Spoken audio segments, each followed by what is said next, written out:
Hello students, मैं कुशल शर्मा। आप देख रहे हैं मेरा यूट्यूब चैनल कुशल क्लासेस। तो देखिए, आज हम 10th क्लास में 4.3 एक्सरसाइज, जो कि एक्चुअली क्वाड्रेटिक फॉर्मूले पर बेस्ड है, उसका इंट्रोडक्शन हम लास्ट वीडियो में कर चुके हैं। अगर आपने वो नहीं देखा है तो लिंक डिस्क्रिप्शन में मिल जाएगा, वहाँ से जाकर आप देख सकते हैं।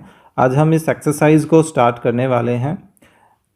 देखिए, जो फर्स्ट क्वेश्चन है वो फर्स्ट क्वेश्चन वैसे तो कंप्लीट स्क्वायर मेथड पर बेस्ड है। इसमें स्पेशली बोला गया है कि find the roots of the following quadratic equations by the method of completing the square, है ना, कंप्लीट स्क्वायर मेथड, जो कि एक्सक्लूड हो रखा है। लेकिन जो सेकंड क्वेश्चन है ना, उसमें ये बोला गया कि भाई रूट्स निकालो क्वेश्चन 1 के पार्ट्स का, है ना। यानी कि हमें इन्हीं चारों पार्ट्स को यूज़ तो करना ही है, उन्हीं को ही लेके चलेंगे, लेकिन इस बार हमें क्वाड्रेटिक फॉर्मूले की हेल्प से इनको सोल्व करना है। ओके, सो क्वेश्चन 2 स्टार्ट करते हैं। Question 2 part 1।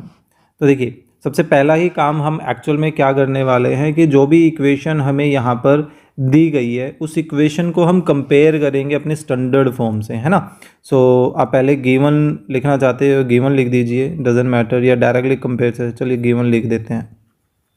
गिवन इक्वेशन क्या है? 2x² minus 7x plus 3 is equal to 0। Okay, then अब हम क्या करेंगे? कंपेयर इट विद किसके साथ?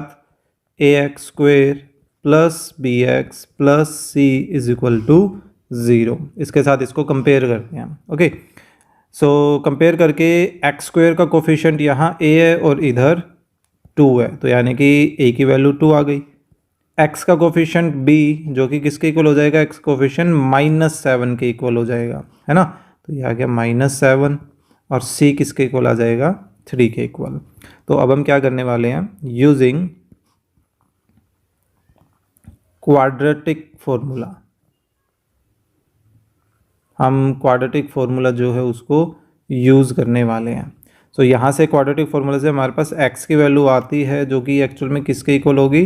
-b plus minus root of b² minus 4ac, हाँ, और डिवाइडेड बाय 2a। तो अब इन सभी ए बी सी की वैल्यूज़ को हम ऑलरेडी फाइंड आउट कर चुके हैं। अब हमें क्या करना है? सिंपली इसमें सब्स्टिट्यूट करना है और कुछ भी नहीं करना। तो देखिए, -b खुद एक्चुअल में माइनस का है, तो ब्रैकेट में कवर अप कर लिया उसको, plus minus root of b², तो ब्रैकेट लगाएं। अगर आप ये सोच रहे भाई इसको हम ऐसा लिख दें तो वो बिल्कुल गलत होगा, दोनों इक्वल नहीं होंगे, है ना। ये हमें देगा 49 और ये देगा -49, क्योंकि यहाँ जो स्क्वायर है वो सिर्फ 7 का होगा उस कंडीशन में। ओके, तो -4a कितना है? 2, एंड c कितना है? 3। और नीचे डिवाइडेड बाय 2a, a की जगह a की वैल्यू, तो यहाँ तो माइनस माइनस प्लस हो गया, और माइनस का स्क्वायर क्या हो जाएगा? प्लस, और फिर 7 का स्क्वायर 49, और यहाँ कितना हो जाएगा? 4 दूनी 8, 8 तिये 24, है ना, divided by 4। Then 7 plus minus root के अंदर कितना बच गया? 25, डिवाइडेड बाय 4 चल ही रहे। अब एक बार या हम रूट 5 को ओपन कर सकते हैं, 25 एक्चुअली में, जो कि 5 बन जाएगा। तो अब हम एक बार तो इस प्लस के साइन को लेकर चलेंगे और एक बार माइनस के साइन को लेकर चलेंगे, ठीक है। सो 7 और 5 12/4 हो गया, 7 - 5 2/4 हो गया। तो यानी कि x की हमारे पास दो वैल्यूज़ आ रही है, एक तो 3 और एक 1/2। 12/4 3, 2/4 1/2, है ना। तो ये हो गए अपने सॉल्यूशंस, या हम रूट भी बोल सकते हैं। इन्होंने रूट वर्ड यूज़ किया, आप रूट बोल दीजिए। देखिए क्या है? Find the root of the following, है ना। तो आप उसी के अकॉर्डिंगली बोल सकते हैं। Therefore roots of 2x² minus 7x plus 3 is equal to 0 are 3 and 1/2, ठीक है। तो ये हो गया अपना फर्स्ट पार्ट। इसी तरह से हम इसका सेकंड पार्ट कर सकते हैं। फटाफट इसको भी कंप्लीट करते हैं। Second question second part. तो डायरेक्टली इस बार हम क्या करने वाले हैं, कंपेयर करने वाले हैं। मैं कंप्लीटली उस फॉर्म में नहीं लिख रहा हूँ, ठीक है। लिखने का तरीका हम ऑलरेडी देख चुके हैं कि कैसे लिखेंगे। तो ax² plus bx plus c इसी के नीचे लिख लेते हैं ताकि कंपेयर करने में हमें आसानी हो जाए, राइट। तो देखिए डायरेक्टली हम क्वाड्रेटिक फॉर्मूला लेके चल रहे हैं, minus B plus minus root of B square minus 4ac divided by 2a। तो b की वैल्यू देखिए यहाँ से क्या आएगी भाई, b x का कोफिशिएंट है ना। तो x का कोफिशिएंट यहाँ क्या है, प्लस। भाई प्लस तो कुछ होता ही नहीं है ना, तो जब कुछ मल्टीपल में नहीं है दैट मीन्स कि वहाँ 1 मल्टीप्लाई में होता है ना।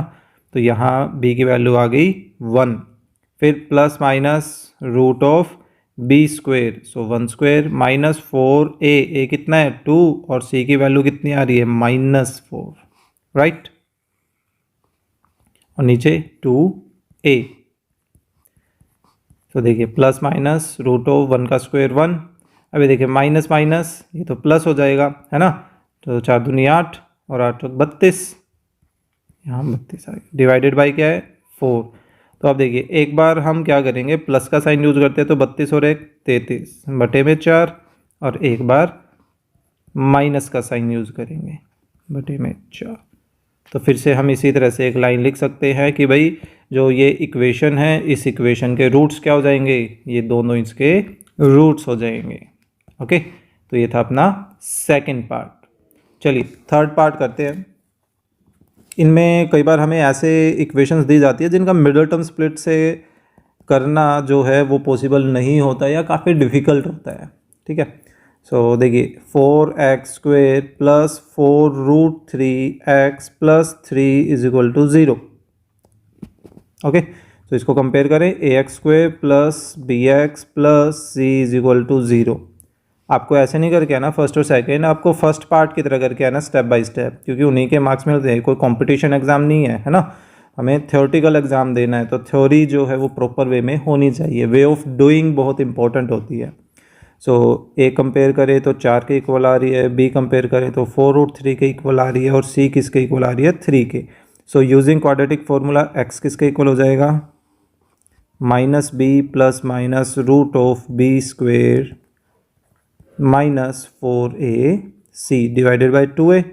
सो अब देखिए इनकी जगह इनकी वैल्यू रखें, b की जगह b की वैल्यू रखी, इसी तरह यहाँ पर भी,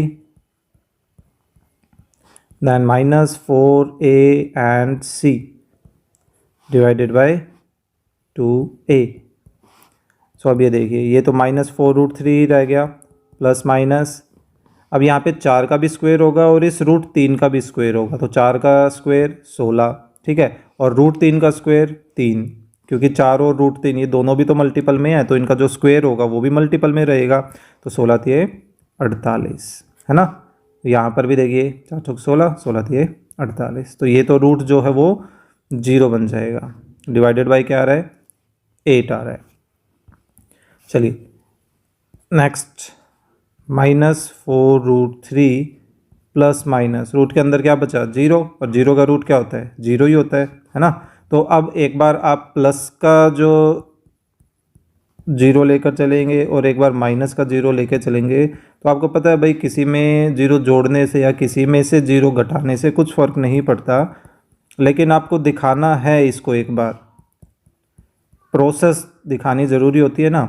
तो अब ये देखिए 4 को 8 से कैंसिल करें तो √3/2, और यहाँ पर भी -√3/2। तो आप इसको सिंगल टाइम नहीं लिखेंगे, चाहे वो सेम क्यों ना हो, लिखना आपको 2 टाइम ही है, क्योंकि एक क्वाड्रेटिक है, 9th क्लास से ही करते आ रहे हैं भाई। क्वाड्रेटिक इक्वेशन है तो इसके कितने जीरोज़ होंगे, इसके मैक्सिमम 2 जीरोज़ होंगे, है ना। 2 जीरोज़ तो निकलने चाहिए, जीरोज़ अब क्योंकि इक्वेशन पे काम करें तो रूट्स बोल देते हैं कि इसके 2 रूट्स होंगे, है ना। चलिए लास्ट पार्ट करते हैं इस क्वेश्चन का, फिर अपना जो सेकंड क्वेश्चन है वो हो जाएगा कंप्लीट। तो देखिए क्या है, 2x² plus x plus 4 is equal to 0। इसको कंपेयर करते हैं ax² plus bx plus c is equal to 0 से। तो a की वैल्यू आ गई 2, b 1 के इक्वल आ रहा है, और c किसके इक्वल आ गया 4 के इक्वल। तो x की वैल्यू क्या हो जाएगी, -b plus minus root of b square minus 4ac whole divided by 2a। So minus B कितना है 1, फिर से यहाँ पर 1 square and then 4a and c divided by 2a -1 plus minus root of 1 minus, अब ये देखिए 4 दूनी 8 और 8 चौक 32। लेकिन अब हम यहाँ पर एक डिफ़िकल्टी फील करेंगे, देखना क्या आ गया भाई, रूट के अंदर आ गया भाई -31। भाई क्या आपने अब तक कोई ऐसी वैल्यू सोल्व की है जिसमें रूट के अंदर क्या हो, नेगेटिव हो? भाई हमें तो इसका आंसर ही नहीं पता। हम नॉर्मली रूट के बारे में कैसे सोचते हैं, भाई 4 रूट के अंदर है, 2 आंसर आप कैसे देते हो? भाई जो रूट के अंदर क्वांटिटी है आप ये सोचते हो ना भाई ये किसका स्क्वायर होता है, ये 2 का स्क्वायर होता है ना, और -2 का भी स्क्वायर होता है। तो जब हम नॉर्मली रूट खोलते हैं तो अपने पास प्लस का और माइनस का दोनों आंसर आते हैं। तो अब हम क्या ऐसे सोच सकते हैं भाई किसका स्क्वायर करें कि रिजल्ट नेगेटिव में आए? कोई है? पॉसिबल ही नहीं है, क्योंकि जब भी हम किसी भी वैल्यू का स्क्वायर करते हैं तो हमेशा रिजल्ट तो कैसा आता है, पॉजिटिव वैल्यू में आता है। लेकिन यहाँ तो अंदर क्या है, नेगेटिव है।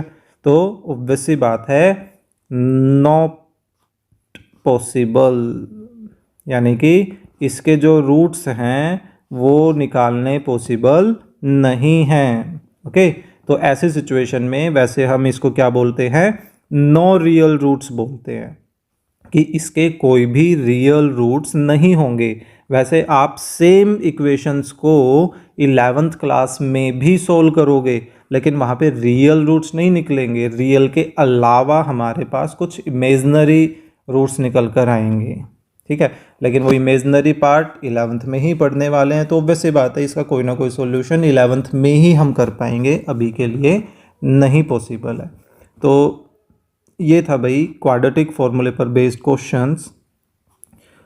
ओके, सो आई होप आपको ये जो क्वेश्चन है वो समझ आया होगा। So please click the like button and share the video with your classmate, और अगर आप चैनल पर नए हैं तो please subscribe the channel. Thank you.